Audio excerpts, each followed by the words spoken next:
ভারতের কপালে চিন্তার ভাঁজ, ন্যাটো স্টাইল পাকিস্তান বাংলাদেশ প্রতিরক্ষা চুক্তির গুঞ্জন। Jio politics analysis. আমাদের চ্যানেলটি সাবস্ক্রাইব করে পাশেই থাকুন। এখন জানাবো বিস্তারিত প্রতিবেদনটি। আগামী নির্বাচনের আগেই ভারতের দিকে নজর রেখে সৌদি আরবের ন্যায় ন্যাটো স্টাইলে পাকিস্তান বাংলাদেশ একটি প্রতিরক্ষা চুক্তি স্বাক্ষর করতে পারে এমন গুঞ্জন তীব্র হয়েছে বলে দাবি করেছে ইন্ডিয়া টুডে। ভারতীয় গণমাধ্যমটির প্রতিবেদনে বলা হয়, সাম্প্রতিক মাসগুলোতে আইএসআই প্রধানসহ পাকিস্তানের শীর্ষ সামরিক কর্মকর্তারা ঘন ঘন বাংলাদেশ সফর করছেন। ডক্টর মোহাম্মদ ইউনূসের অনুকূল সরকারের অধীনে নির্বাচনের আগে পাকিস্তান এই প্রতিরক্ষা চুক্তিটি স্বাক্ষর করতে আগ্রহী। প্রতিবেদনে বলা হয়, বিগত কয়েক মাসে পাকিস্তানের বেশ কয়েকজন উচ্চপদস্থ সামরিক কর্মকর্তা একের পর এক ঢাকা সফর করেছেন। পাকিস্তানের জয়েন্ট চিফস অব স্টাফসের চেয়ারম্যান এবং নৌবাহিনী প্রধান থেকে শুরু করে আইএসআই এর প্রধান লেফটেন্যান্ট জেনারেল আসিম মালিক সবাই এখন ঢাকার দিকে ঝুঁকছেন। ডক্টর ইউনূস বাংলাদেশকে দিল্লির প্রভাব থেকে সরিয়ে ইসলামাবাদের দিকে নিয়ে যাচ্ছেন বলেই মনে করা হচ্ছে। তবে এই তৎপরতা কারণহীন নয়।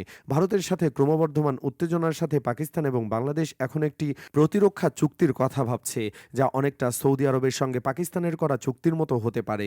গত সেপ্টেম্বরে পারমাণবিক শক্তিধর পাকিস্তানের সঙ্গে একটি কৌশলগত পারস্পরিক প্রতিরক্ষা চুক্তি স্বাক্ষর করে সৌদি আরব। তবে যে বিষয়টি সবার নজর কেড়েছে তা হলো এর ভাষা। যে কোনো একটি দেশের উপর আক্রমণ উভয় দেশের উপর আক্রমণ হিসেবে গণ্য হবে। পাকিস্তানে এই চুক্তিটি ভারতের বিরুদ্ধে একটি কৌশলগত প্রতিবন্ধক হিসেবে দেখা হচ্ছে। মে মাসে অপারেশন সিন্দুরের সময় ভারত যে চাপ তৈরি করেছিল তার প্রেক্ষিতে ইসলামাবাদ অনেকটা আত্মরক্ষার পথ খুঁজছিল। পাক বাংলাদেশ সম্পর্কের নতুন রসায়ন। গুঞ্জন উঠেছে পাকিস্তান এখন তাদের নতুন মিত্র বাংলাদেশের সাথে একই ধরনের ন্যাটো স্টাইলে প্রতিরক্ষা চুক্তি স্বাক্ষর করতে চাচ্ছে। ইন্ডিয়া টুডে বলছে, প্রস্তাবিত এই চুক্তি নিয়ে জল্পনা এখন তুঙ্গে। আগামী 2 মাসের মধ্যে বাংলাদেশের সাধারণ নির্বাচন হওয়ার কথা রয়েছে। তাই পাকিস্তান চাইছে বর্তমান ইউনূস সরকারের অধীনেই এই চুক্তিটি দ্রুত সম্পন্ন করতে। বিভিন্ন সংবাদ মাধ্যমের রিপোর্ট অনুযায়ী দুই দেশ ইতিমধ্যে প্রস্তাবিত চুক্তির খসড়া তৈরির জন্য একটি যৌথ মেকানিজম বা ব্যবস্থা গঠন করেছে। এই চুক্তি স্বাক্ষরিত হলে তা বাংলাদেশ পাকিস্তানের মধ্যে আনুষ্ঠানিক গোয়েন্দা তথ্য বিনিময় এমনকি সামরিক মহড়া আয়োজনের পথ প্রশস্ত করবে, দাবি করা হয় প্রতিবেদনে। আরও বলা হয়, তবে এই চুক্তিতে পারমাণবিক সহযোগিতার কোনো বিষয় থাকবে কিনা সে বিষয়ে এখনও কিছু জানা যায়নি। যদি তা অন্তর্ভুক্ত থাকে তবে তা নিঃসন্দেহে ভারতের জন্য একটি গভীর উদ্বেগের কারণ হয়ে দাঁড়াবে। সৌদি আরবের সাথে চুক্তির ক্ষেত্রে পাকিস্তান দাবি করেছিল যে তাদের পারমাণবিক সক্ষমতা রিয়াদের প্রয়োজনে পাওয়া যাবে, যদিও রিয়াদ এ বিষয়ে স্পষ্ট কিছু বলেনি। নির্বাচনের আগেই চুক্তি চায় পাকিস্তান। ইন্ডিয়া টুডে বলছে, বাংলাদেশের সাম্প্রতিক অস্থিরতা এবং শরীফ ওসমান হাদির হত্যার পর সৃষ্ট ভারত বিরোধী মনোভাব পাকিস্তানকে এই প্রতিরক্ষা চুক্তির জন্য একটি শক্ত ক্ষেত্র তৈরি করে দিয়েছে। মঙ্গলবার পাকিস্তানের ক্ষমতাসীন দলের এক নেতা দুই দেশের মধ্যে আনুষ্ঠানিক সামরিক জোটের দাবি জানিয়েছেন, যা এই কল্পনাকে আরও জোরালো করেছে। পাকিস্তান মুসলিম লীগ নেতা কামরান সাঈদ উসমানী বলেন, যদি ভারত বাংলাদেশে আক্রমণ করে তবে পাকিস্তান পূর্ণ শক্তি নিয়ে ঢাকার পাশে থাকবে। যারা বন্দর ও সমুদ্র নিয়ন্ত্রণ করে তারা এই বিশ্ব শাসন করে। তিনি যুক্তি দেন যে পাকিস্তান বাংলাদেশ সামরিক অংশীদারিত্ব এই অঞ্চলের শক্তির ভারসাম্য উল্লেখযোগ্যভাবে বদলে দেবে। ভারত এখনও এ বিষয়ে কোনো আনুষ্ঠানিক মন্তব্য করেনি। তবে আইএনএসআই এর মতে কর্মকর্তারা পরিস্থিতি নিবিড়ভাবে পর্যবেক্ষণ করছেন। যদি এমন কোনো চুক্তি আসলেই স্বাক্ষরিত হয় তবে তা ভারতের পূর্ব সীমান্তে একটি বড় নিরাপত্তা চ্যালেঞ্জ হয়ে দাঁড়াতে পারে, বিশেষ করে যদি এতে পারমাণবিক সহযোগিতার কোনো দিক থাকে। দক্ষিণ এশিয়ার রাজনীতিতে চরম অস্থিরতা। 2025 সালে দক্ষিণ এশিয়ায় চরম রাজনৈতিক অস্থিরতার সময় পার করেছে।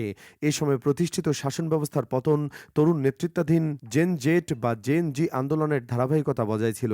ভারত পাকিস্তানের মধ্যে এক বড় সামরিক সংকট দেখা দেয়, তা একটি পূর্ণাঙ্গ যুদ্ধের দ্বারপ্রান্তে গিয়ে পরে স্বস্তি মেলে। নেপাল সরকারের পতন ঘটিয়ে দেয় জেন জি আন্দোলন। এসব মিলেমিশে পুরো অঞ্চলকে অনিশ্চয়তার মুখে ঠেলে দেয় এবছর। 2025 সালের মে মাসে দুই পারমাণবিক শক্তিধর বৈরী প্রতিবেশী কয়েক দশকের মধ্যে সবচেয়ে বড় সামরিক সংঘাতে জড়িয়ে পড়ে। এই সংকট আঞ্চলিক স্থিতিশীলতাকে হুমকির মুখে ঠেলে দেয়।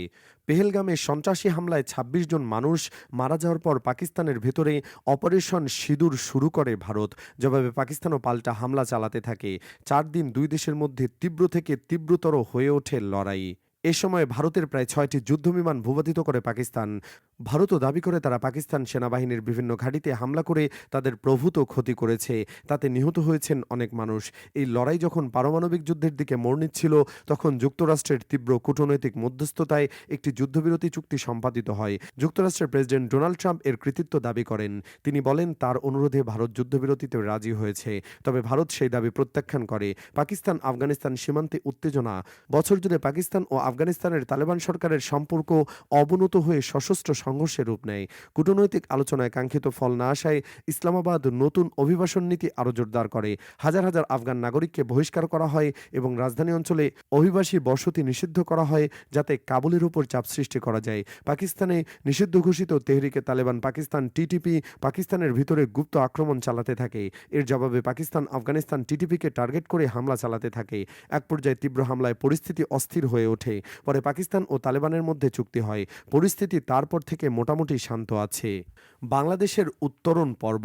২০২৪ সালে স্বৈরাচার হাসিনার অবসারণের পর অন্তর্বর্তীকালীন সরকার ২০২৫ সালের ডিসেম্বরে সহিংসতা ও রাজনৈতিক টানাপোড়েন মোকাবেলায় কঠিন সময় পার করে। বছরের শেষে এসে ইনকিলাব মঞ্চের মুখপাত্র শরীফ ওসমান হাদিকে নৃশংসভাবে দিনের আলোতে গুলি করে হত্যা করা হয় রাজপথে। এই ঘটনা পুরো দেশকে নাড়িয়ে দেয়। হাদিকে গুলিবিদ্ধ অবস্থায় প্রথমে ঢাকা, পরে সিঙ্গাপুর হাসপাতালে আশঙ্কাজনক অবস্থায় নেওয়া হলেও বাঁচানো যায়নি। তার জানাজায় স্মরণকালের সবচেয়ে বেশি মানুষ অংশগ্রহণ করে। হাদি হত্যার বিচারের দাবিতে বছরের শেষেও আন্দোলন করছে ইনকিলাব মঞ্চ। বছরের শেষ দিকে এসে সরকার নতুন নির্বাচনের তারিখ ঘোষণা করে। ২০২৬ সালের শুরুতে ১২ই ফেব্রুয়ারি সেই নির্বাচন হওয়ার কথা রয়েছে। ওদিকে শেখ হাসিনা পালিয়ে ভারতে যাওয়া এবং সম্প্রতি হাদি হত্যাকাণ্ডকে ঘিরে ভারতের সঙ্গে বাংলাদেশের সম্পর্ক তলানিতে ঠেকেছে। মিয়ানমারের অভ্যন্তরীণ ধস।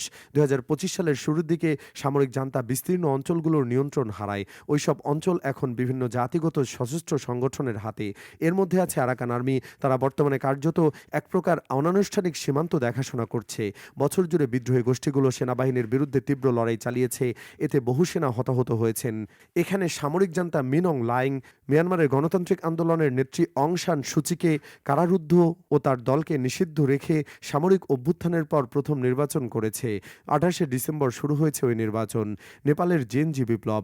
বছরের শেষ দিকে নেপালের তরুণ প্রজন্মের নেতৃত্বে এক বিশাল জেনজেট গণ আন্দোলন সরকারকে ক্ষমতাচ্যুত করে। টিকটক ও ফেসবুকের মতো সামাজিক যোগাযোগ মাধ্যম নিষিদ্ধ করার সিদ্ধান্ত ছিল আন্দোলনের তাৎক্ষণিক উদ্দীপক। এ দুটি মাধ্যম নিষিদ্ধ করাকে কেন্দ্র করে গড়ে ওঠে ওই আন্দোলন। এক পর্যায়ে তার সরকারের দুর্নীতি, স্বজনপ্রীতি, অনিয়মের বিরুদ্ধে আন্দোলন রূপ নেয়।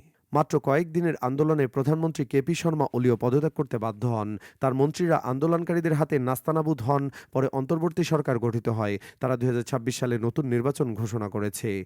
শ্রীলঙ্কার অর্থনৈতিক পরবর্তী অধ্যায়ে। রাজাপাকসে পরিবারের পতনের পর থেকে দেশটির লক্ষণ কিছুটা স্থির দেখালেও সাল জুড়ে সাবেক নেতাদের বিরুদ্ধে চলমান আইনি প্রক্রিয়া এবং প্রাতিষ্ঠানিক সংস্কারের পক্ষে জনগণের অব্যাহত দাবি ছিল প্রধান আলোচ্য বিষয়। এতক্ষণ আমাদের সাথে থাকার জন্য ধন্যবাদ।